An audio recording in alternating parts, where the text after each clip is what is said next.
Ассалаумағалейкум қазақ елі, отандастар, жерлестер, туыстар, бауырлар. Мен Машан қыздарыңыз, әдеттегідей Америкадан алдарыңызға шығып тұрмын. Бүгін ендігі естіген боларсыздар, Тоқаевтың жаңағы Нью-Йоркке келіп жеткені 77-ші сессиясында жаңағы Біріккен ұлттар ұйымындағы өтетін. Міне сол барысында маған жекеме де, комментарийда да жазып жатырсыздар, неге шықпайсыңдар, неге сояқта байбалам салмайсыңдар деп. Дұрыс, оларыңыз біз жоспарлап қойғанбыз, ол келесі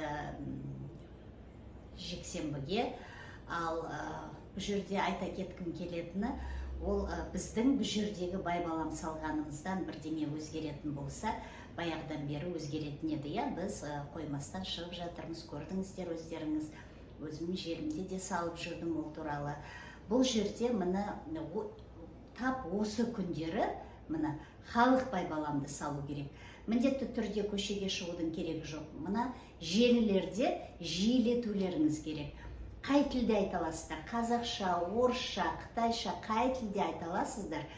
Бәр жерге соны сала беру керек. Қазіргі мынау жақсы тыңдалатын, жақсы әлемге тарайтын нелердің бірі, желілердің бірі ол Twitter, мына жастар жақсы біледі.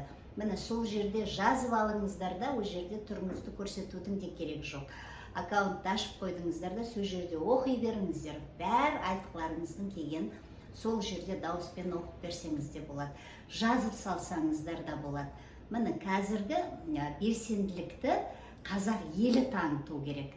Қазақ елі танытқан кезде соны олар деген жаңағы әр елдің президентімен кездесердің алдында, басқаның алдында, оның бәрі жаңағы ақпараттардың бәрі тоғырланады, шоғырланады, бәр желілер тексеріледі, қай елде не істелініп жатыр екен деп. Міне солай көзге түсу үшін қоймастан, жатпай, тұрмай, бәр жерде де белсенділікті міне осы күндері, мынау сессия өтіп жатқан кезінде күшейту керек. Одан алдар жағында саммит болады. Ол кезге де міне күшейтіп белсенділікті бізден гөрі мынау сіздердің көрсеткендеріңіз, қазақ елінің көрсеткені сол абзал болады. Ал бұл жақта біздің шыққан 3-4 адамымыз, мақұл 10 адам шығайық, 100 адам шығайық, ол қалай айтсам екен, ол да ілінеді әрине жаңағы олардың назарына. Ал бірақ ең қазіргі назар аударылып тұрғатыны сол қазақ еліне. Әр елдің президенттері келген болса, сол елдерге қазір назар көп аударылып тұрады. Міне олардың жаңағы сөзімен ісі қандай сәйкестіктері бар екенін салыстырмалы түрде үлкен командалары бар, ұйымдары бар, соның бәрін жұмысты атқарып отырған. Міне сондайдың көзіне іліну үшін, назарына түсу үшін, мына желіде өте жақсы белсенділікті қазақ елі, халық өзі таныту керек. Сол үшін міне осы күндері жатпай тұрмай, бәр жерде жазыңыздар.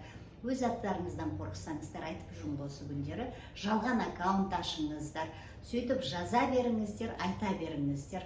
Қазақ тілінде де айта беріңіздер. Ол жерде де үлкен команда бар, жаңағы оның бәрін жұмысты жасап отырған. Кешегі қаңтар қырғынындағы зардап шеккендер, жаралылар, туысқандарынан айырылғандар, бәрін міне соның бәрін қайтадан салып, қайтадан жариялай беріңіздер, қайтадан байбаламды сала беріңіздер. Осы күндері міне осы белсенділікті өте күшейту керек. Біз де шығамыз өз тарапымыздан, біз де барамыз өз тарапымыздан. Бірақ міне нақты белсенділік сіздерден қажет бұл күндері. Айтып жатқан жаңа кеңестеріңізге рахмет, бірақ бізді жаңағы ұрсудың керегі жоқ деп ойлаймын. Жаңағы біздің де жасап жатқан еңбегіміз аз емес деп те ойлаймын. Оны міндет қылып айтып тұрған жоқпын. Жаңағы маған келіп жатқан жазбаларға беріп отырған жауабым. Сіздер мүмкін жаңағы бірінші рет көрген шығарсыздар, бірінші рет оқып тұрған шығарсыздар, бірінші рет каналыма кіріп қалған шығарсыздар. Кіре салысымен жаңағы сөгуге кірісіп кетіпсіздер. Өйтпейсіңдер ма, бүйтпейсіңдер ма, жатып алып, тұрып алып дегеннен басқа айтатындарыңыз жоқ екен. Олар енді ойлаймын жаңағы боттар шығар деп, мынау үкіметтің шабармандары шығар, осындай жаңағы бізге басқа тиісулері аз болып отырғанда, енді міне осы күннің қарқаңында. Оны сіздер айтпасаңыз да біз білеміз, оны өзімізде барамыз. Ал бірақ міне нақты белсенділікті күшейту керек қазақ елінде, қазақ халқы. Жаңағы жыламаған балаға, мамасы бермейді ғой сүтін.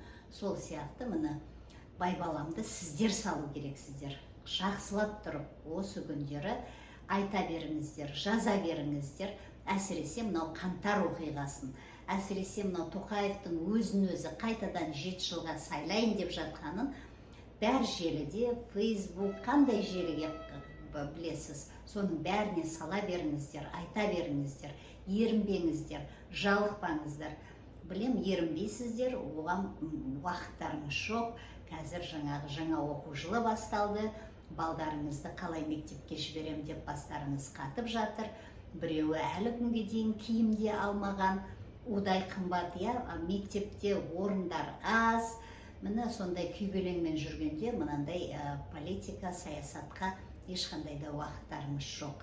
Егер уақыттарыңыз бола қалған жағдайда, міне осыны жасасаңыздар, сіздердің бұл жаңағы біздің елімізді азат етудің, жаңа демократияға жолдағы сіздердің де бір үлестеріңіз болады.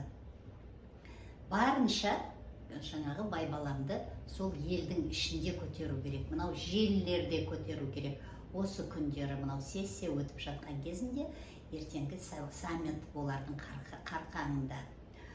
Сол халқым, бірігіңдер, енді мүлгімеңдер, қалғымаңдар, сақ болыңдар, етек жеңді жиып сақ отырыңдар. Қандай атты күндер болатыны белгісіз болып тұр. Қорқытамын, үркітемін, енді басқа амалым жоқ. Сондай болып тұр қазіргі жағдай. Жан-жақтарыңызға қараңыздар, не болып жатқан. Бұл диктаторлар биліктен айырылып қалмас үшін бәр жаман іс-әрекеттерге баруға дайын отыр. Оларға адамның өмірі шыбын құрлы көрмейді. Шыбынның өмірінен де әрмен қып жіберді. Бұлар оған дәлел кешегі қаңтарға дейін де, кейін де болып жатқан репрессиялар. Сол үшін халқым, бірігіңдер, бірігіп ауызбіршілігімізді арттырыңдар. Халықтың арасындағы жүрген өзге ұлт өкілдері ортамызға қосыламын деп жатса, соларды ортамызға тартыңыздар. Солардың бізге ортамызға тартылуға жағдай жасаңыздар. Сөйтіп ауызбіршілігімізді арттырып, ортамызды толтырып, X күніне сақадай сай тұрайық. Сол X күні келетін батырларымыздың жанынан табылатынымызды білдірейік оларға, сездірейік. Сол кезде X күні жақындай түседі. Оны билік те біліп отыр, оны оппозиция да біліп отыр. Соның арқасында осындай қателіктерге небір қателіктерді жіберіп жатыр билік, өздеріңіз көріп отырсыздар. Халқым, бірігейік, бір болайық, бәріміз бір ауыздан ОДКБ-дан шығатынымызды, Евразия одағынан шығатынымызды, Ресейді еш жағынан да қолдамайтынымызды, Ресейдің Украинаға ашқан соғысына қарсы екенімізді шаршамай, шалдықпай бәр жерде насихаттай берейік.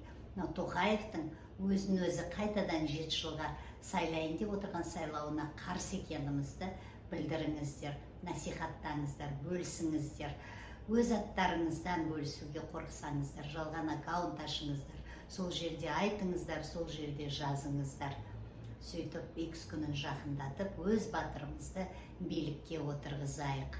Сөйтіп демократиялық, еркін де бейбіт өмірімізге бет бұрайық. Алға қазақ елі!